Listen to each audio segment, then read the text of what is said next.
I love the correlation between surfing and MMA. You can't tame the ocean. The ocean is always changing, the wind's different, the bottom of the ocean is different, you need to surf the wave a little bit different. So when I fight, I try to do the same thing. You fight an opponent that's got good striking, and you find someone else who has really good takedowns. You try to go around what my opponent's doing and use what he's doing to my advantage. That's the jiu-jitsu approach to fighting.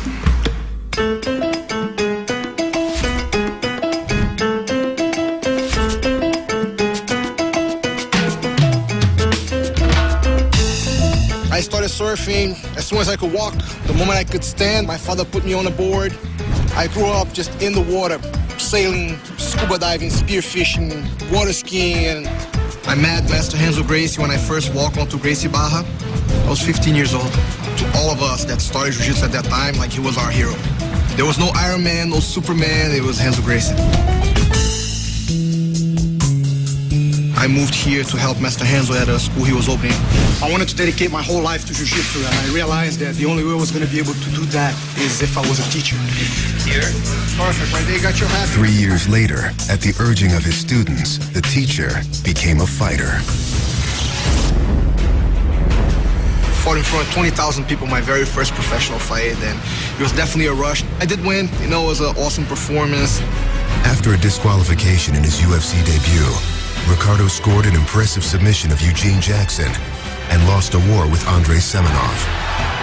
In late 2002, he decided to fight exclusively in Japan. I was just having a tough time dealing with the outside of the ring part, doing interviews, and people, oh, they want tickets and they want this and they want that. Like, I really had a tough time dealing with that. So I decided to move to fight in Japan, where like you just get on a plane and you go out there yourself in a couple cornermen and no one really bothers you. And ever since that loss in UFC, I never lost again. There was a period of time when the best talent in the world was in Japan, and Ricardo was over there dominating. A 2003 victory over Nathan Marquardt gave Ricardo the Pancrase Middleweight Championship. Threw him up on my shoulders, we ran around the ring, and it was just a really, really fantastic experience. Ricardo earned one more victory in 2004, and then abruptly retired. I was undefeated in Japan, I beat some of the top middleweights, but that's not what life is about. I wanted to get other aspects of my life together. I had to take a step back from fighting, focus on my family, focus on my jiu-jitsu school, and just focus on the things that are going to be here after fighting is done. We were able to grow the school onto one of the biggest jiu-jitsu schools in the world. 2, 3, 4, 5. It's not just that he's teaching technique, he's teaching life skills to these guys. He has a lot of passion in what he does, and it shines through in every class, every lesson. The first 2 guard passes that we always learn. Slide step back, slide step forward. So that we're pinning that one leg just between our knees. It's just great to be able to share with other people what I have gotten from jiu-jitsu. You know, like without jiu-jitsu in my life, I would be nothing. Thank you guys. Great class. Do you like jiu-jitsu? Yeah? Are you gonna be a black belt one day? Yeah? To have a family has given a meaning to my life that I never thought I could have. You know, like it's given me a sense of responsibility. My children depend on me for instruction so they can better deal with the world out there. For 4 years, Ricardo built his schools and his family. 2 daughters and a son, Renzo, named after his mentor. Hey, Renzo, you want to go surfing with me?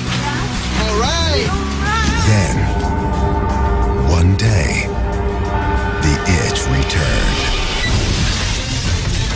I was with my younger brother, Andre, and I was telling him that I was thinking about coming back and fighting, or maybe not, and he's like, you know, Ricardo, you're 30 years old. This is the time for you to work. It really made me think about getting back to training and getting back to competing full-time.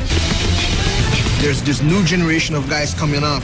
They're gonna take the sport to a whole new level. Like, I cannot not be a part of it. The UFC, excited for his return, put him on the undercard of UFC 81.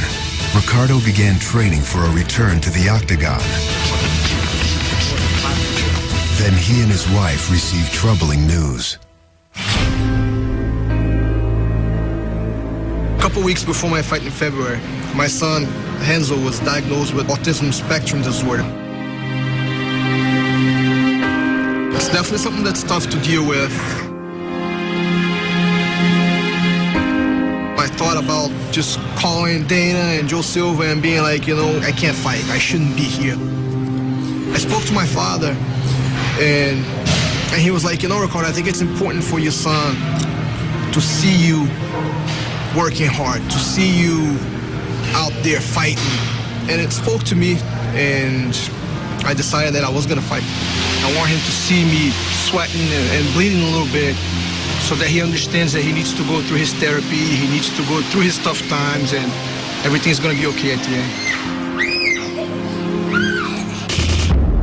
In February, in his first fight in nearly 4 years, Ricardo submitted the previously undefeated Rob Yunt 1 minute into the first round. He's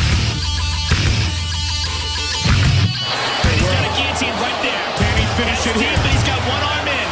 Will this fight end quickly? That's it. It is all over! That is some top-shelf Brazilian jiu-jitsu right there. People always ask, you know, Ricardo, you think you still have what it takes to compete with the young guys coming up? I'm here to find out. That's what I'm here for.